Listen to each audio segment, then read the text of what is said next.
lagi kami forensik untuk mencocokkan dengan keterangan tersangka ATG yang di belakang saya bersama ibu-ibu dari Kementerian PPA.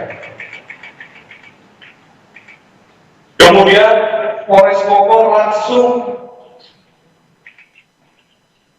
membawa korban tersebut ke dokter rumah sakit UD Cibinong untuk melaksanakan visum. Lalu dilakukan pemeriksaan. Keadaannya sangat trauma, sehingga pemeriksaan tadi malam kami hentikan sementara melihat faktor psikologi ibu dan anak kecil serta dua anaknya yang selalu menangis di rumah mencari keberadaan ibunya. Namun kami menemukan 3 alat bukti untuk menjerat tersangka tersebut. Pada pukul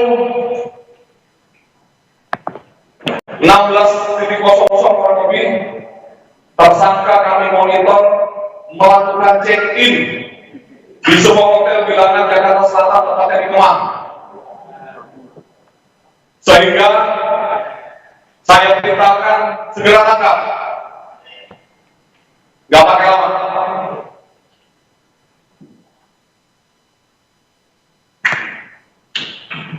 Pukul 19.45 tersangka berhasil kita amankan bersama teman-temannya sejumlah 4 orang, yang dimana tersangka kooperatif. Namun kami mendapat informasi sebelum dia berangkat untuk melarikan diri, tangkap malam hari ini juga. Saya sangat prihatin kejadian ini harus terjadi. Kemudian pada pukul 22 kurang lebih di 00, kasus tersebut sudah kita naikkan ke penyidikan. Pemeriksaan dilaksanakan sebagai tersangka dan kami telah melakukan penahanan terhadap saudara ATG ini dengan pasal berlapis. 1 adalah pasal kekerasan fisik dalam rumah tangga KDRT, pasal 44 ayat 2 Undang-Undang 23 tahun 2004 dengan ancaman 10 tahun penjara. Kami juga memasukkan pasal kekerasan terhadap anak seperti yang kita lihat di video tersebut,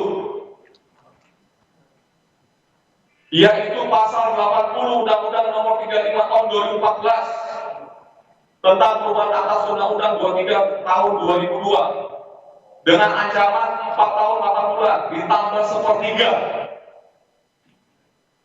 Itu hasil koordinasi kami dengan ibu-ibu Kementerian PPA yang ada di sebelah kanan saya dan sebelah kiri saya. Kemudian kami juga menambahkan pasal penganiayaan, pasal 351 KUHP dengan ancaman pidana paling lama 5 tahun penjara. Kami akan berhati-hati melaksanakan penyidikan ini.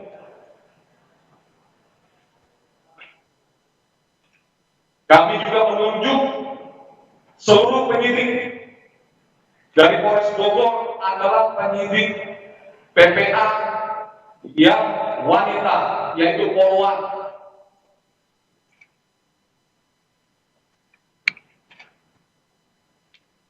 Ini kasus yang sangat luar biasa. Tolong kawal kami, seluruh masyarakat Indonesia, agar kami bisa memberikan pembelajaran melalui penyidikan kami akan kami buktikan nanti sampai ke penuntutan dan ke sidang pengadilan juga kami akan hadir. Agar ini menjadi cambuk untuk seluruh masyarakat Indonesia.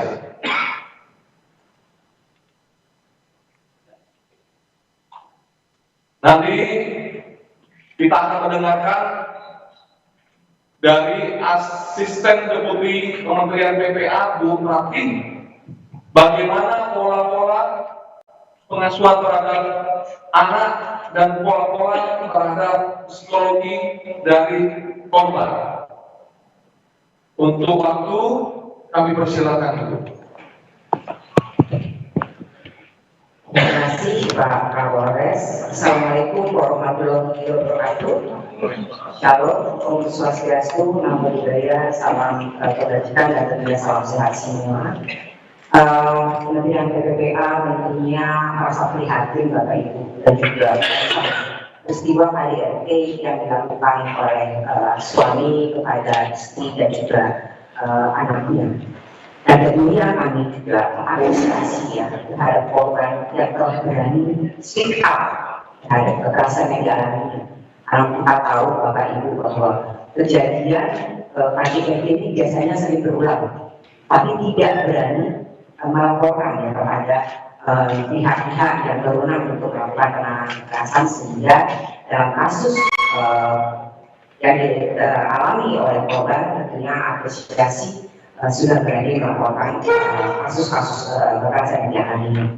Dan tentunya sesuai dengan tugas pokok fungsi Kementerian PPPA yang memberikan perlindungan terhadap perempuan korban kekerasan maupun anak yang melakukan dengan khusus yang memang mengalami kekerasan, kami akan terus mengawal terkait dengan proses-proses itu dari awal hingga selesai nantinya. Dan bersama dengan Dinas P3A Kabupaten Bogor tentunya kami akan melakukan pendampingan terkait dengan penguatan psikologis pada korban dan juga anak-anak dari korban yang berjumlah 3 orang dan 2 orang yang tentunya sudah umur 4 dan juga 6 tahun, dan yang paling kecil yang kemarin memang mengalami kekerasan secara langsung dari tersangka. Dan tentunya kami juga ingin memastikan bahwa bagaimana pola pengasuhan anak yang karena ibunya juga perlu penguatan psikologis dalam proses selanjutnya. Kami saat ini sedang melakukan pemetaan baik psikis, fisik dari keluarga yang nantinya mungkin akan bisa membantu dalam proses pengasuhan sebagai pengasuhan alternatif ya, karena ibunya saat ini tentu masih perlu penguatan psikologis nanti tentunya dengan Dinas P3A Kabupaten Bogor. Dan izin Pak Kapolres, tentunya kami Kementerian PPPA bersama dengan Ibu Rani dari aspek perlindungan hak yang anak yang berkebutuhan khusus tentunya akan mengawal dari awal sehingga terminasi nanti ya kasus ini diharapkan kita akan melihat bahwa tadi pasal-pasal yang disangkakan itu memang bisa dibuka sesuai dengan peraturan perundang yang berlaku, dan kami mendukung kerja keras yang dilakukan oleh Kapolres Bogor. Dan sekali lagi kami mengucapkan terima kasih atas kerja keras Pak Kapolres yang kemarin langsung turun ke lapangan menugaskan timnya gitu ya, dan juga terima kasih kami ucapkan pada Pak Sekretaris Dinas P3A Kabupaten Bogor yang tadi malam juga sudah bersama kami ya, tim layanan perempuan dan juga tim layanan anak sudah langsung ke lokasi dan juga bersama-sama melihat pada proses-proses yang dilakukan ya dalam visum ya Pak ya, sudah dilakukan juga. Mungkin itu saja dari kami, terima kasih. Kami juga mohon dari teman-teman media untuk juga terus mengawal terkait dengan proses hukum sesuai dengan aturan yang berlaku. Terima kasih. Assalamualaikum warahmatullahi wabarakatuh. Waalaikumsalam.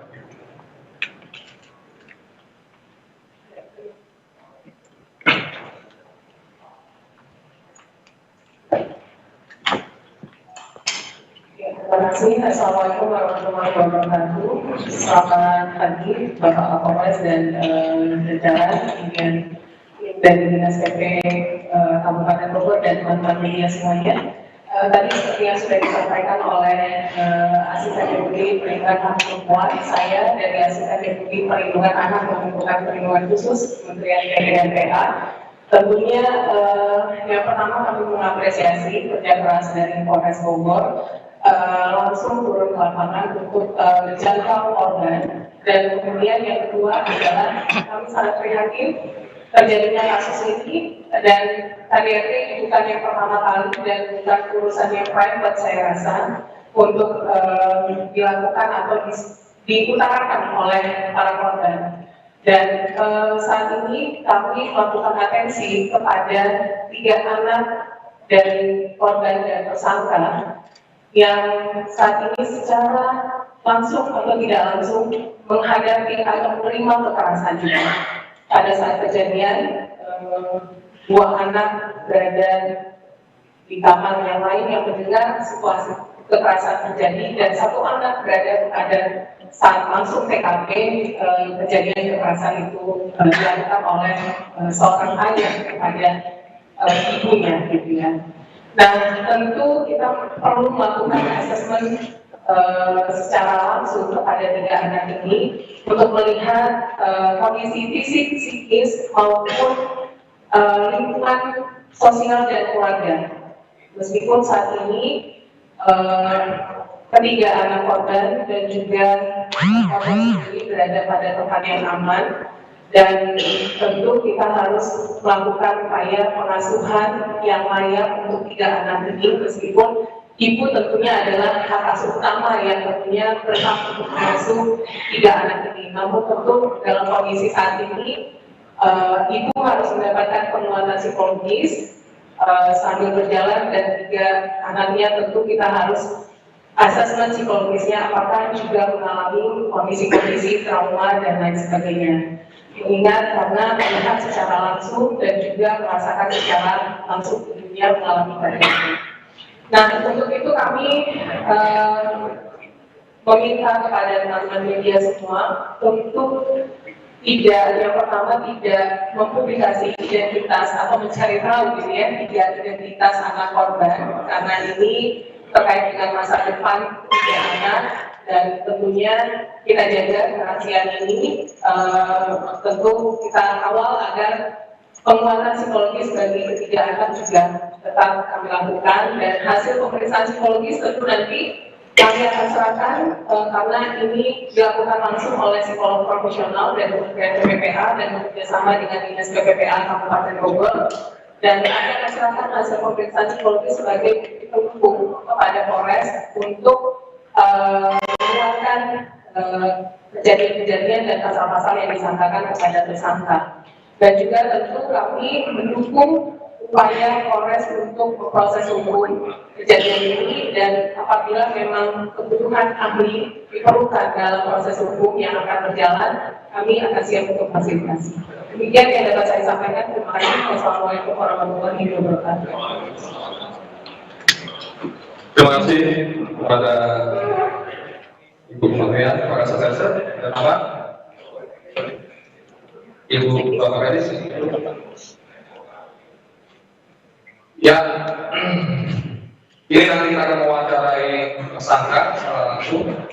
Saya sedikit menutup closing statement. Teman-teman wartawan, media, seluruh Indonesia dan seluruh masyarakat Indonesia, silakan kawal kami untuk melakukan penyidikan ini dengan tuntas. Apabila ada informasi apapun sedikit pun, sampaikan kepada saya secara langsung. Ini menjadi warning kepada seluruh pelaku tindakan KDRT bahwa saya tegaskan tidak ada ruang sedikit pun kepada seluruh pelaku KDRT di wilayah hukum Polres Bogor. Saya warning sekali lagi, tidak ada ruang sedikit pun kekerasan dalam rumah tangga terjadi di Kabupaten Bogor. Saya akan tindak tegas, siapapun dia, siapapun di belakang dia. Karena saya masih mempunyai ibu kandung saya yang masih hidup. Mohon maaf kalau saya sedikit emosional. Demikian yang dapat saya sampaikan. Lebih kurangnya mohon maaf.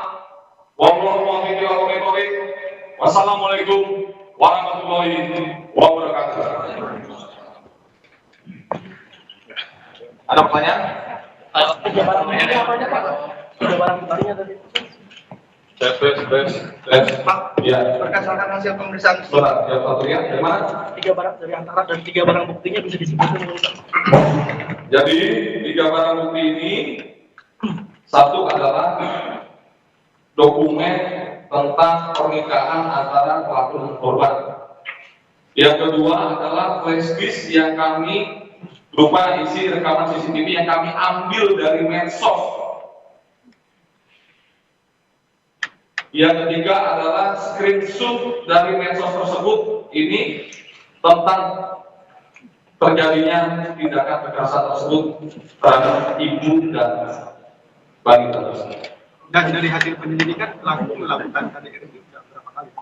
Ya, dari fakta pemeriksaan penyidikan yang dilakukan oleh anggota kami dan diawasi langsung oleh Kementerian PPA bahwa tersangka telah melakukan lebih dari 5 kali. Dalam rentang waktu Sejak kapan Pak? Dari semenjak dia menikah, bisa jadi lebih dari 5 kali. Pak, untuk kondisi bayi saat ini bagaimana Pak? Kemarin kan sempat ketendang, lalu juga apakah selama 5 kali itu anak juga menjadi korban secara langsung dalam KDRT ini Pak? Perlu teman-teman kami jelaskan bahwa kemarin anggota kami sudah 13.30 nyampe di TKP. Namun kami baru bisa masuk pada pukul 14.00 karena kami menunggu penyidik dari Polwan. Kami menjaga traumatik dari anak-anak korban. Karena informasi yang kami dapat dari teman sekitar dengan ART bahwa anak-anak korban sangat takut ketemu sama laki-laki. Jadi kami mohon maaf, bantu kami agar kami bisa menuntaskan kasus ini secara baik. Berarti pernah dianiaya secara langsung Pak oleh ini? Nanti kita dalamin. Nanti saya mohon kalau ada informasi silakan untuk dilaporkan. Pak, kalau motifnya Pak kenapa melakukan penganiayaan? Makanya ada kabarnya ketahuan sedikit. Oke. Bahwa motifnya saya sampaikan mohon maaf. Hasil pemeriksaan dari tersangka, mohon maaf saya sampaikan bahwa si tersangka ketahuan menonton video porno. Hasil pemeriksaan tersangka. Namun kami ingin menggali pemeriksaan dari korban. Karena kemarin faktor psikologinya masih trauma, kami berinisiatif menghentikan dulu sementara pemeriksaan terhadap korban. Ini motif itu terjadi di pemukulan yang terakhir. Ya, pemukulan yang terakhir. Kita berbicara terakhir yang pukul 10.09. Ada informasi lain mungkin penganiayaan yang dilakukan sebelum penyebab. Lagi kita dalami. Kami fokus pada yang kejadian kemarin dulu. anak Apa itu apa yang beredar informasinya bahwa tersangka itu melakukan perselingkuhan. Tadi sudah saya jawab. Untuk yang kasus kemarin, pemeriksaan tersangka hasilnya adalah karena ketahuan, mohon maaf, ketahuan menonton video porno. Namun kita harus mengcross-check dengan apa yang akan disampaikan oleh korban dan HP tersangka sudah kita periksa, sudah dihapus di dalam HP. Namun kami mempunyai teknik untuk penyidikan crime Dan izin nanya deh, scientific investigation. Pak Kapolres kan benar sebelumnya juga Dr. Tori hukumannya maksimal 2 tahun. Nah ini biar hukumannya lebih berat gimana? Makanya saya tambahkan untuk pasal kekerasan terhadap anak. Pak Kapolres benar nggak dia mau kabur ke Surabaya dan itu pukul berapa dibantu sama teman-temannya yang 4 orang itu? Teman-temannya masih kami periksa sebagai saksi Apabila termohon ternyata terlibat di dalam kasus ini akan kami jadikan juga tersangka. Dan itu kan korban mengiyakan kalau mau Masih kami dalami. Pak, untuk kondisi ibu sekarang yang dilakukan pemeriksaan, luka-lukanya apa aja Pak yang tercatat Pak? Dari hasil visum yang dikeluarkan oleh dokter Rumah Sakit Cibinong bahwa ada luka cakar di punggung, lalu ada benjolan di kepala. Oke. Meong kali. Sudah? Terakhir ya. terkait dengan ada berkaitan dengan 8 bank. Masih kami dalami faktor apa, motif apa yang lebih krusial dan lebih dalam kenapa dia sampai melakukan hal tersebut. Dan izin nanti tersangka akan dilakukan pemeriksaan psikologis atau seperti apa? Iya, mengingat juga begini keadaannya. Kami utamakan pemeriksaan psikologis terhadap istri dan anaknya. Anaknya mengalami trauma bertemu dengan laki-laki itu, apa yang pernah dilakukan pelaku terhadap anak-anak? Mungkin karena terjadinya penganiayaan yang berulang-ulang sebelumnya itu di depan anak-anak. Oke? Cukup ya?